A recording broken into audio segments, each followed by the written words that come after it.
Family. Scott R. Spencer and his wife Bridget live in Wilmington and are the proud parents of Rebecca, Tyler, Amanda, Mirren, Grace, and Joshua.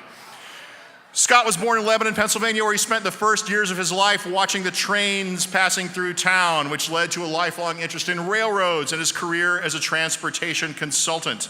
His national and international career in transit has included developing the operating plans for SEPTA's airport line, the Cairo Metro, and the Taiwan high-speed rail line. Please welcome, talking about high-speed trains, which need to happen, Scott R. Spencer.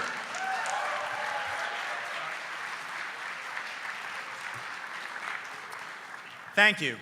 High-speed rail, USA, get there now. Ignite is a great format for this subject, fast trains and a fast presentation. I thought I'd warm up the crowd with a classic math problem with a high-speed twist. Train A, traveling 110 miles per hour, leaves Wilmington heading towards Wilmington, 112 miles away. At the same time, Train B, traveling 135 miles per hour, leaves Washington heading towards Wilmington.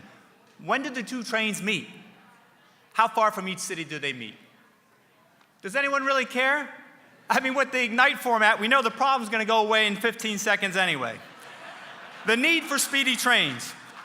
If you want to avoid war, don't depend on oil anymore. Trains get over 200 miles per gallon per person using electricity. And it's not feasible to build more roads and airports, another I-95, more airports, where?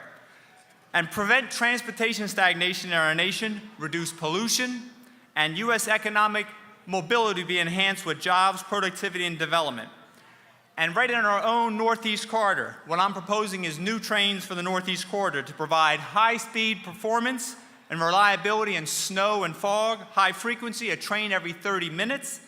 High capacity, more seats means lower ticket prices and faster speeds above 150 miles per hour. So these trains will be fast, supersized, articulated, 2 continuous floors for more fun traveling, 1 axle articulation so the trains can fit through the New York and Baltimore tunnels, triple class service, business, coach, and first class. And let's take a tour on board these trains. Oh, I just want to remind you, I almost forgot. If you want to avoid war, don't depend on oil anymore. Now, on the first and second floor of the coach, there's plenty of leg room. Each train will have the capacity for 868 passengers. That's 6 Boeing 737 jets on every train without the oil consumption. And if you're hungry for a snack or something to drink, you can stroll to the cafe car where you can enjoy the view and the second floor. And if you'd like to enjoy dining in a full-service restaurant, every train will have a dining car where you can enjoy a freshly prepared meal brought right to your table. Now, for those traveling on business, every train will have business class and first class. But when it comes to sitting with other passengers, how can you be sure that your business doesn't end up being everyone else's business? You know, when you're on the cell phone or the computer. I mean, take this Amtrak passenger. He has to decide, do I take this call? Perhaps he has something very important, confidential, business to take care of. That's why business travel needs travel privacy. So in addition to business class seating, conference rooms will be located on the second floor of the business class cars, thus creating an atmosphere which is much more conducive to conducting business confidentially. And here's a look at first class. They'll have private compartments in the first class car that are comfortable for business or pleasure travel. And you can also have your meals brought straight to the compartment, so it's really comfortable to travel this way.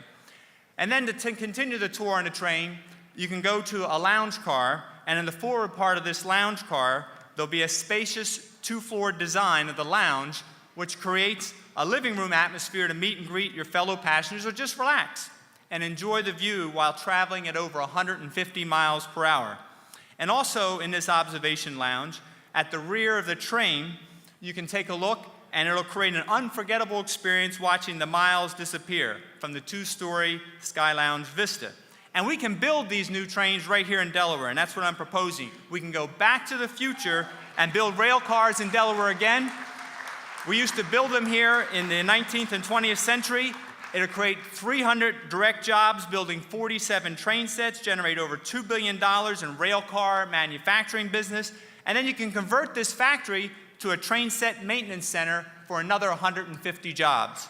So this transforms Wilmington generates economic growth around the train station, freedom of mobility of oil price and oil supply shocks, creates manufacturing jobs, and New York and DC are less than an hour away from Wilmington on a high-speed rail. Now, I'd be remiss if I didn't mention the geopolitical implications of building high-speed rail.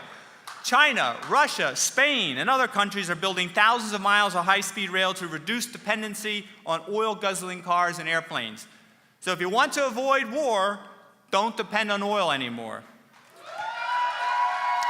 So the next steps, dedicated funding infrastructure, private financing for these train sets, political support is of course important, and developing partnerships with Amtrak and the manufacturers.